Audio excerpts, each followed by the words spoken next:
A gringo is not going to give orders to this president of the republic.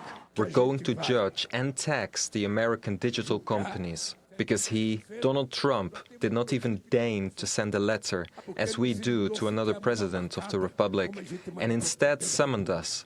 The letter does not mention negotiation.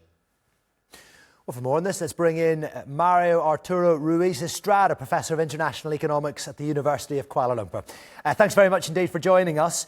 So how worried should Brazil be about these threats, given that Donald Trump has been making a lot of threats over the last few months, and many of them are just a bargaining position? Logically, it's going to have a big hit in the Brazil economy. And firstly, because Brazil depends highly on exports of coffee and raw materials and some aviation parts to United States. But I would like to remind you that Brazil is growing the international trade with China. The growth of the trade with China is booming in the last 5 or 3 years, around 125%, meaning that what they impose, the 50% of tariff to Brazil, is going to affect in the beginning, but it's going to generate international trade diversion because all these exports last time was to United States is moving to China. And what another problem is, President Lula is right. All the countries need to respect the sovereignty and need to respect the law.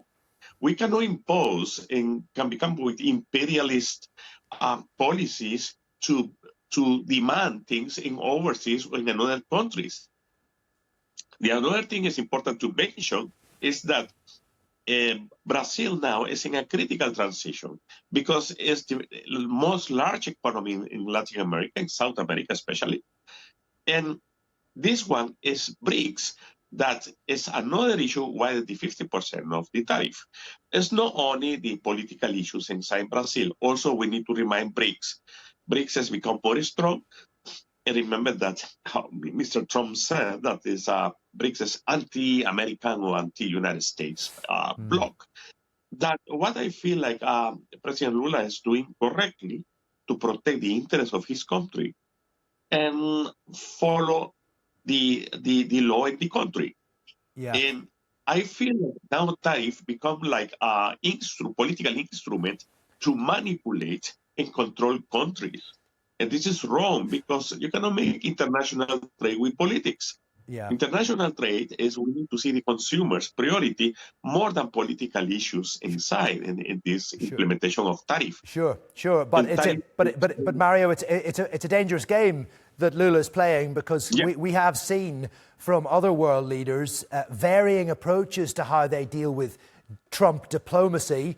Some of them go out of their way to flatter him, give him presents, make him feel like the big man in the room, the big player. Others, like Mark Carney from Canada, have stood up to him, and it's unclear which way is the better policy. Well, I think it's all the presidents have different policies and different ideological also.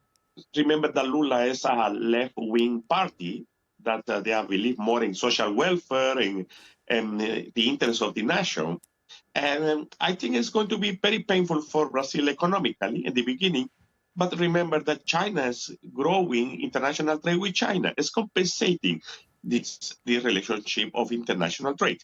Now, Mr. Lula, I think, is a very strong leader in Latin America.